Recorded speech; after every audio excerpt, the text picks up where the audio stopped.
মঙ্গলবার সকাল থেকে উদয়পুর মহকুমায় প্রচণ্ড বৃষ্টির ফলে উদয়পুর মহকুমার খিলপাড়া ও পশ্চিম খিলপাড়া গ্রাম পঞ্চায়েত এলাকায় বিভিন্ন ওয়ার্ডে বৃষ্টির ফলে জল বাড়িঘরে প্রবেশ করার ফলে এলাকার জনগণের সমস্যা তৈরি হচ্ছে।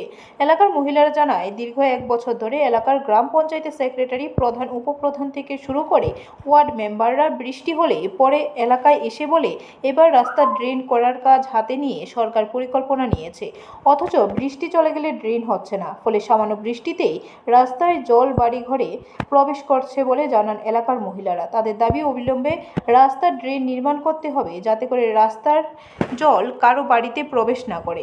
জল খুব বেশি, রাস্তার মধ্যে তো আছেই, পাশাপাশি সব বাড়িতে জল ঢুকে গেছে, বাড়িঘরে জল ঢুকছে। হ্যাঁ, এই বিষয়ে কি পুরপিতা জানেনি? পুরবিটা জানেনি কি জানি না, আমি তো জানার তো কথা। কষ্ট মানে কষ্ট না, শেষ নাই। ওই তো আমার একটা রেশন শপ আছে, তো জল উঠতে একটু বাকি আছে। আমি এখন রেশন শপের সামনেই দাঁড়িয়ে আছি। ব্যুরো রিপোর্ট, খবর ত্রিপুরা।